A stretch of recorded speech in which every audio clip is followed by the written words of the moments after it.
श्रीगुरुभ्यो नमः। हरि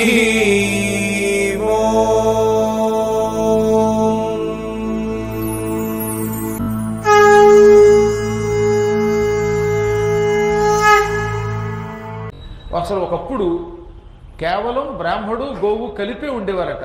కేవలం బ్రాహ్మడే ఉండేవాడు మొదట్లో, బ్రహ్మ నుంచి పుట్టినవాడు. తర్వాత ఏం చేశాడు బ్రహ్మగారు, ఒక్కరే ఉంటే ఇబ్బందిని బ్రాహ్మణుల్ని ఆవుల్ని విడదీశాడు. అంటే ఒకే బ్రాహ్మణుని ఒక భాగం బ్రాహ్మణునిగా ఒక భాగం గోవుగా మార్చాడు. మొదట్లో ఒకటే, ద్విధాకృతం రెండుగా విభజింపబడ్డాయి.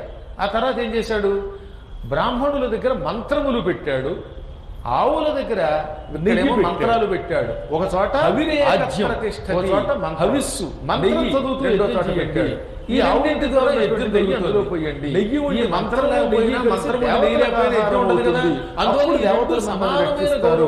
అది ఈ విధమైన వ్యవస్థ బ్రహ్మదేవుడు నేనే చేశాడని చెబుతున్నాడు.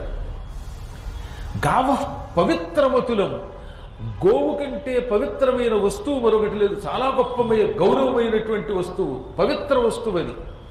ఆవు శరీరంలో సమస్త శుభాలు ఉన్నాయి. ఆవు గిట్టల నుంచి లేచేటటువంటి దుమ్ములో లక్ష్మీదేవి ఉంటుంది. గంగానది స్వరూపం అది.